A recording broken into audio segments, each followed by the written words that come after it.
अस्सलाम वालेकुम प्यारे बच्चों, आप हर्फ बे की कहानी सुन चुके हैं। हर्फ बे की कहानी एक बत्तख, बिल्ली और बंदर के बारे में है।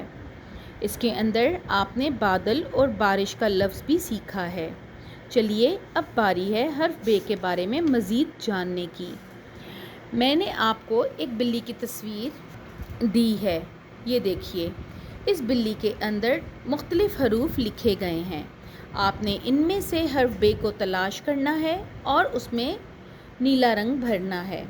इस तरह मुझे उम्मीद है आप बआसानी हर्फ बे को तलाश कर उसमें रंग भर सकते हैं। चलिए अब आगे बढ़ते हैं। अब बारी है हर्फ बे की बनावट को सीखने की। ये देखिए, ये है हर्फ बे और ये है उसकी छोटी शक्ल। आपने इनके ऊपर क्रेयॉन फेर कर इनकी बनावट को सीखना है और जहन नशीन करना है। प्यारे बच्चों, याद रखिए, हर्फ बे के नीचे एक नुक्ता होता है और ये बे के ख़ानदान का पहला हर्फ है। हर्फ बे की इब्तदाई आवाज़ होती है बा। मेरे साथ दोहराइए, ब। एक दफ़ा दोबारा दोहराइए, ब। शाबाश। और याद रखिएगा, हर्फ बे एक फर्शी हर्फ है क्योंकि ये लाइन के ऊपर इस तरीके से लिखा जाता है और इसके नीचे एक नुक्ता होता है।